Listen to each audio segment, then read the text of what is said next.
আপনার ভাগ্য ভালো থাকলে ঢাকার জাতীয় চিড়িয়াখানায় গিয়ে বাঘের গোসল করা দেখতে পারবেন।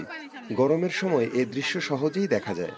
অন্য সবার মতোই গরমে অতিষ্ঠ হয়ে বাঘ পানিতে নেমে যায়।